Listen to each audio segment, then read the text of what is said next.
everybody. My name is Kelsey Ramirez, and I'm a junior studying history and political science at Vanguard University. Today, I will be discussing the forgotten history of British cinema for my film and politics class with Dr. Kane. So, on the agenda of the discussion today, we will be looking first at the origins of the British film industry. Where did it start? Who did it start with? How did the world wars impact the industry? Kind of answering those important questions. Secondly, I'm going to walk us through the eras of the film industry and the growth it experienced, as well as struggles it had to overcome. Next, what the film industry looks like in the present day. Fourth, the globalization of the industry, which we will see is closely tied with the American way of cinema and film. So finally, what rating system British film uses, as well as where you can stream British movies or TV shows. In addition, I think it'll be fun to kind of look at other British directors or actors that are really well known throughout the world and who were born thanks to the British film industry.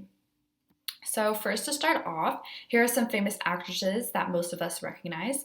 There's the classic, beautiful Audrey Hepburn, known for her infamous role in Breakfast at Tiffany's, as well as in Sabrina and My Fair Lady. Secondly, there's Emma Thompson in movies like Nanny McPhee, Cruella, and Love Actually. Kate Winslet, who is obviously best known for her role as Rose in the Titanic movie, and Julie Andrews, who I personally know as Mary Poppins, but who was also Maria in Sound of Music and Clean Carice in The Princess Diaries.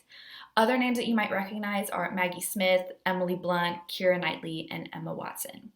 As for the male actor side, or director, we have famous names like Christian Bale, known for his role in the best Batman series, in my opinion. And then there's Alfred Hitchcock, who is a famous British director that created those kind of suspenseful thriller movies. And other familiar names will be Colin Firth, Hugh Grant, Ian McKellen, and Christopher Nolan. So I think it's really interesting that all the films and actors that I've mentioned are technically British-made British films, but a majority of America will recognize the names and movies presented, which really goes to show how just closely intertwined this industry is with the US industry, and how many British actors became quote-unquote like Americanized. But we're gonna look at that a little bit later. So to start, let's look at the origins. So the early beginnings of cinema we know were, black and white silent films, and most notorious for his role in silent films was Charlie Chaplin, who was a British actor that has been honored to this day for his talent. But long before Chaplin was the invention of film and the motion picture camera. So even though most of history tends to give credit to Thomas Edison or the Lumiere brothers in France for the first creation of cinema, it was actually inventor Louis Le Prince who was the inventor of the first motion picture camera. He built the first camera 5 years before Edison's camera, and the first two films in history were actually patented in England by Le Prince. So the first one was called Round Hay Garden Scene in 1888, and when Le Prince asked his wife and friends to walk around the garden in order to test his camera, he eventually would publish that as one of the first films ever. And then the second one was Traffic Crossing Leeds Bridge, and this is actually often considered to be the very first documentary in history. So in 1890, after Le Prince created an updated version of his camera, he took off to Paris for a demonstration of his camera, and he actually never got off the train in Paris or even arrived there. So no one really knows how or where he disappeared to this day, and the mysterious disappearance of Le Prince remains unsolved. And the only thing that we have surviving from him is two little pieces of film. Not even his camera was found. Eventually, 5 years later, in 1895, the first motion picture camera created by Edison was patented in America, but not the UK. In response, a man named R.W. Paul began manufacturing Edison's kinetoscope projector, and he hired Burt Akers, a cameraman, to work with him to recreate what Edison had created in the US. In 1902, one of Britain's largest continuously operating studios was founded as Ealing Studios by Will Barker. And this studio is actually most known for the first screen version of Hamlet in 1910. However, when World War I rolls around, the film industry will actually take a huge decline, and productions will completely stop in 1924. This is due to the fact that the British public really wanted to see more American films over British films, and by 1918, there was zero money left for home production in the UK. And this is when Parliament passed the Cinematographers' Trade Bill in 1927 to kind of remedy this problem and stop imports from other countries, specifically America, from taking over their economy. For example, in 1927, between 80 and 90% of feature films in circulation in Britain were American. So that's basically the entirety of the film industry.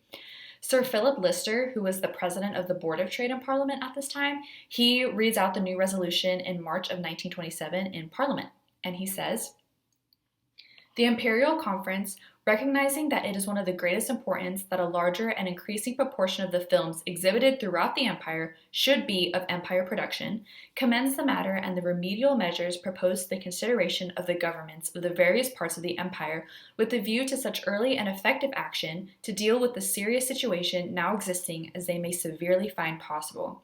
So essentially, the bill's purpose was to ensure that there is a guaranteed home market for British-made films by limiting the amount of movies imported from other countries. While this did make room for more British-made movies, almost all of them were really poor quality. This would eventually lead to American companies finding a loophole in the cinematographer's bill by buying British production companies so that they can qualify under the classification of being produced from the home market. So in the 1930s and World War II, at the outbreak of the war in 1939, all cinemas were actually ordered to close for, obvious reasons. There was a war going on, and the common fear of being bombed shut down a majority of cinemas during the Blitz, while others were often repurposed for military use. And actually, the Balsall Heath Cinema was an example of this very strong fear coming to real life.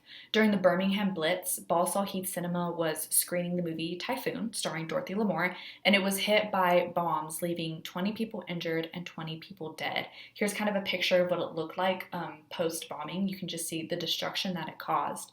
And even though the shutting down of cinemas was for the safety of the public was actually strongly against the idea. And George Bernard Shaw, who was an Irish political activist, he writes that denying entertainment to soldiers and civilians was a masterstroke of unimaginative stupidity.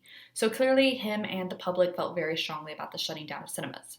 The order for cinema shutdown was soon rescinded because of this, and it ushered in the golden age of British cinema.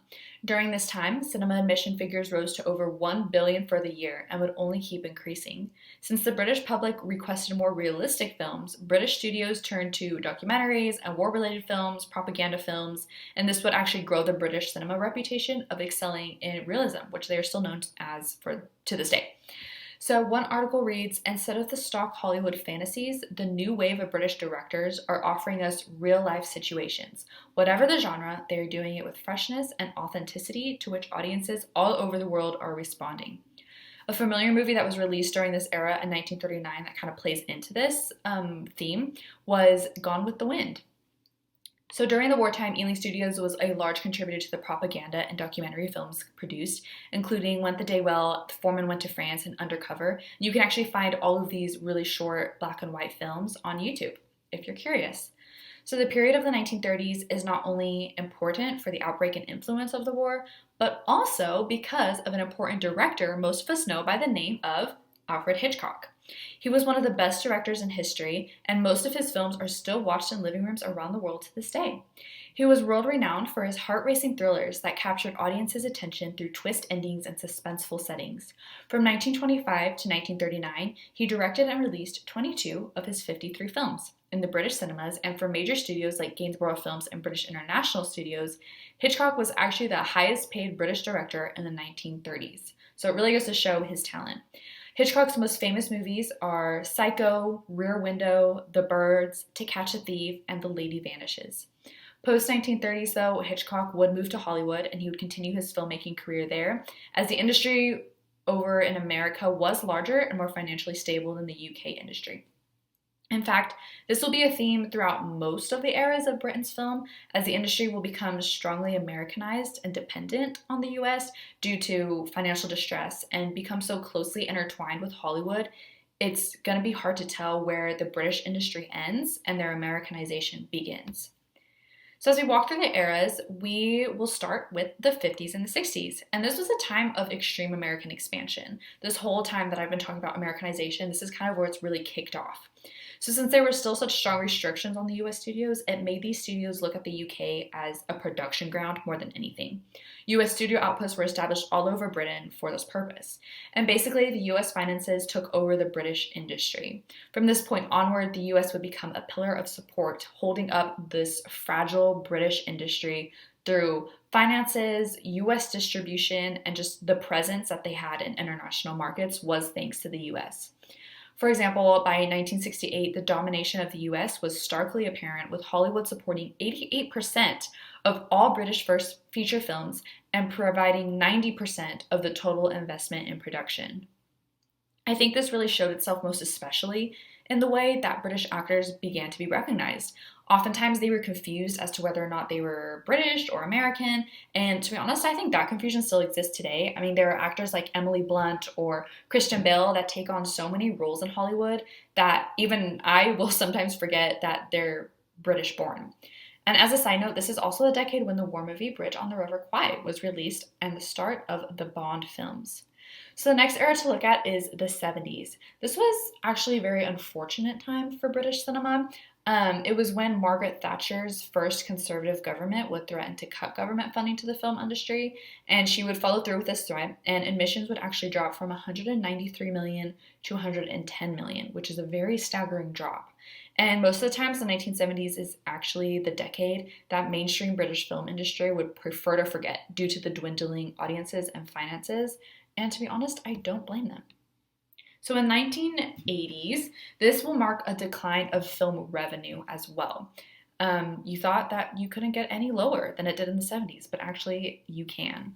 So thanks to television productions, the UK box office admissions dropped once again from 101 million to a new low of 54 million in 1984. 1981, though, the film Chariots of Fire would be released about Eric Liddell, who was a Christian cross-country runner, and he competed in the Olympic Games of 1924, but he also refused to run on the Sabbath. So this kind of his strong stance against compromising his religious ideals is preserved in this film, and it actually went on to win the first of the decade's 3 British Best Picture Oscars. This is also the time that, in my opinion, some of the best pieces of cinema ever were being filmed, which was the original Star Wars movies. George Lucas actually shot the original 3 movies in the UK.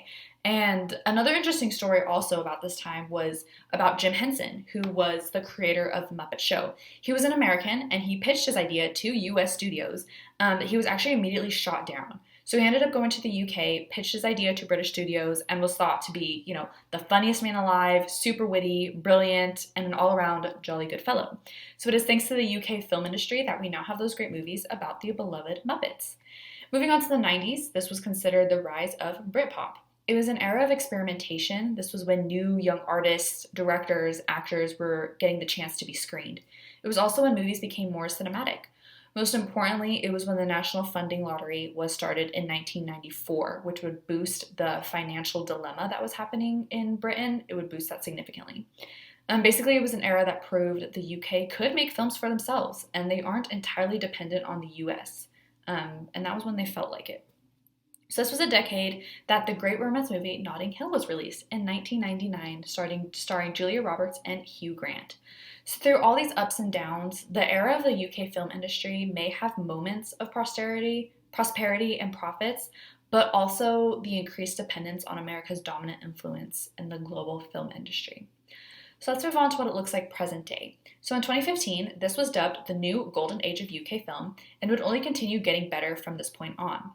Noticeably with American assistance, but I think it's been established as clear as it can be that the UK is just going to be closely intertwined with Hollywood from the beginning onward. In 2019, the film, television, and video sectors contributed $12.6 billion to the UK economy, and according to Statista, in 2022, the UK/Ireland region was the leading European market in terms of box office revenue. They accumulated a total of $1.2 billion. Currently, the UK produces around 209 films annually, and even well-known titles that are high-grossing movies today were filmed in the UK. These are names such as Deadpool, the Barbie movie, Wonka, Oppenheimer, Dunkirk, and obviously the Harry Potter franchise, which we all know and love. Some current British directors that are widely known are Christopher Nolan, Steve McQueen, Guy Ritchie, and Ridley Scott. Again, these directors are recognized mostly in the US, which shows the heart of British filmmaking is as much Hollywood as it is for America. So while the industry still has room to fully bounce back to the golden age it achieved during World War II, it still shows strong signs of recovery. Moving on to globalization, even though it's often said that the British cinema certainly qualifies for the title of the unknown cinema, if we look at their globalization history, it's kind of hard to believe this. I mean, granted that most of the most successful British productions have been co-produced with other countries, but British films are still uniquely their own. The draw is also their plethora of actors that are very talented and who are able to exist within the global film industry as well as their own. Also, British films have consistently gathered international acclaim and global box office success. From the early days of Alfred Hitchcock to the recent successes of Christopher Nolan, British cinema has shown its ability to connect with audiences worldwide. The revival of European cinema shows itself most clearly in the Cannes Film Festival, but Britain specific, they host an Edinburgh International Festival of documentary films, as we remember was the UK specialty during World War II and beyond, as well as the London Film Festival. The BAFTAs are also an internationally recognized annual event with awards received for Best Picture, Best Director, Best Actor, and more. UK films won Best Picture Oscar a total of 13 times. They have won the Best Film a total of 33 times, and a Golden Globe Award a total of 7 times.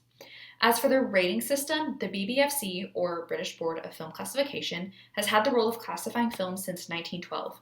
Their system is pretty similar to the US rating system, starting with the U rating, which operates like the American G rating. PG rating is suitable for majority viewing. 12A/12 means only 12 and up can watch. 15 is 15 and up. 18 and up. And then the R18, which is a special and legally restricted classification. And it's primarily for explicit works of consenting sex involving adults. And actually, these films can only be shown to adults, and any cinemas showing these films have to apply for a specific licensing to be able to show them. For the streaming sites, most streaming sites that are used in the US are also used in the UK. There's Netflix, Amazon Prime, HBO Max. There are some British-specific streaming sites, though, like BritBox for British TV series and BBC iPlayer, but a majority population uses Netflix and Amazon. And according to British statistics, they estimated that Netflix had a total of 4.37 million UK subscribers, while Amazon had 1.16 million. In conclusion, I think that the future of the British film industry is bright. I mean, it had a really tough history with lots of falls and losses, but ultimately, many of its broken pieces were picked up and glued back together by the US industry and financial aid. And through that all, British actors and directors still receive the recognition they deserve for their talents. And if they stick to the trend of being closely intertwined with the US, I think they will have many more successes coming their way. Thank you.